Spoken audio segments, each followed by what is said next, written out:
नहीं, देखिए, इतना बड़ा झूठा हिंदुस्तान में शायद ही कोई होगा। कल लालू यादव ने अपने वर्चुअल भाषण में गुरु गोलवलकर, जो राष्ट्रीय स्वयंसेवक संघ के एक समय में सर संघचालक थे, उनकी एक पुस्तक है बंच ऑफ थॉट्स, उसका हवाला देते हुए कहा कि उसकी पुस्तक में उल्लेख है कि काशी विश्वनाथ के मंदिर में कोई अगर दलित जाता है तो उसकी जूते से पिटाई करना है। इससे बड़ा झूठ कुछ दूसरा नहीं हो सकता। मैं चुनौती देता हूँ लालू यादव को, वो दिखला दें कि कहाँ लिखा होगा। लिखा हुआ मिल जाए तो मैं राज्यसभा की सदस्यता से मैं इस्तीफा दे दूंगा। इस तरह का झूठ बर्दाश्त नहीं कर सकते। और गरीबों के बीच में, पिछड़ों के बीच में इसी प्रकार का ये लोग दुष्प्रचार करते, कहते आरक्षण खत्म कर देंगे। है कोई माई का लाल जो आरक्षण खत्म कर देगा? जब तक नरेंद्र मोदी हैं कोई आरक्षण को ख़त्म नहीं कर सकता है। वो हम लोग हैं, भारतीय जनता पार्टी हैं, नरेंद्र मोदी हैं, जो आरक्षण की रक्षा करने वाले लोग हैं। लेकिन रटी रटाई बात, बार बार एक ही बात, आरक्षण खत्म कर देंगे, आरक्षण खत्म कर देंगे। अरे कौन खत्म कर देगा? उल्टे भारतीय जनता पार्टी ने तो ऊंची जाति के गरीब लोगों को 10% से अलग आरक्षण दिया। बिना दलित, आदिवासी, पिछड़ों के आरक्षण में छेड़छाड़ किए हुए अलग से आरक्षण का प्रावधान किया। तो इसलिए इस तरह की झूठी बातें बर्दाश्त नहीं होगी।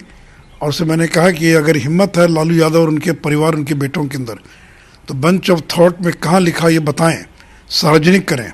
अगर प्रमाणित कर देंगे तो मैं राज्यसभा की सदस्यता से मैं इस्तीफा दे दूंगा। जॉर्ज फर्नांडिस नीतीश कुमार जी ने जॉर्ज फर्नांडिस को लेकर के जो आरोप लग रहे थे उस पर सफाई दी।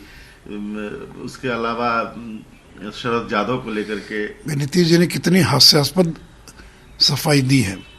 जिस जॉर्ज फर्नांडिस को इतना बेइज्जत किया उन्होंने कि जॉर्ज फर्नांडिस को निर्दलीय जाकर मुजफ्फरपुर से चुनाव लड़ना पड़ा। तो इन्होंने तो अपमानित किया जॉर्ज फर्नांडिस को, जो इनके मेंटर थे। शरद यादव का घर खाली कराने के लिए पूरी ताकत लगा दिया। उनकी सदस्यता खत्म कराने के लिए कोई कसर नहीं छोड़ रखी इन्होंने। जीतन राम मांझी को मुख्यमंत्री बनाया और 8 महीने के बाद ही उनको बेइज्जत करके मुख्यमंत्री के पद से हटा दिया और करें कि मैंने सम्मान दिया। यही सम्मान था, यही जॉर्ज फर्नांडिस का सम्मान था। अरे अगर राज्यसभा का टिकट पहले दिए होते तब तो समझ में आता। आपने तो उनको बेटिकट कर दिया, खुद चुनाव लड़ने चले गए और बाद में उनको प्रतिक्रिया में जॉर्ज साहब मुजफ्फरपुर से निर्दलीय चुनाव लड़ने चले गए। या शरद यादव की क्या दुर्गति की आपने अंतिम दिनों में? आप उनके शव यात्रा में शामिल होने नहीं गए। दिल्ली में जो उनकी शोक सभा हुई उसमें भी अब शामिल होने नहीं गए। तो जिस शरद यादव ने, जिस जॉर्ज फर्नांडिस ने आपको इस ऊंचाई तक पहुंचाया, आपके मेंटर रहे, आपके अभिभावक रहे, उनको तो आपने इतना अपमानित और बेइज्जत किया। और मांझी जी की बात कर रहे हैं कि मांझी जी को कह रहे हैं कि छोड़ कर मत जाइएगा, साथ में रहिएगा।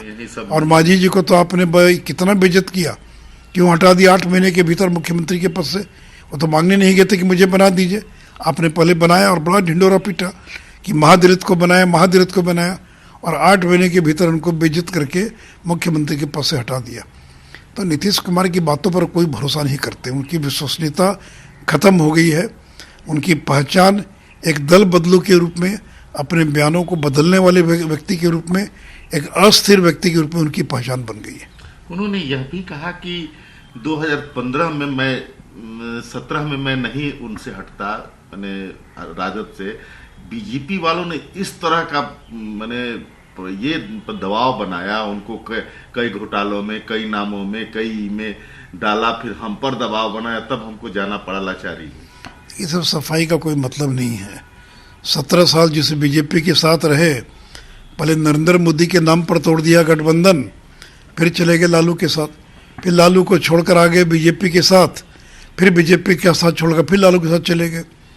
तो इतिहास कभी माफ़ नहीं करेगा नीतीश कुमार को, क्योंकि नीतीश कुमार ने जिस प्रकार से बिहार के अंदर जो एक अच्छी सरकार चल रही थी 2005 में, उस सरकार को जिस तरह अस्थिर किया है और कभी इधर कभी उधर, कभी इधर कभी उधर करके उन्होंने पूरे विकास को बिहार में ठप कर दिया। इसलिए ठीक अमित शाह जी ने, ये वो विकासवादी नहीं, वो अवसरवादी नेता है।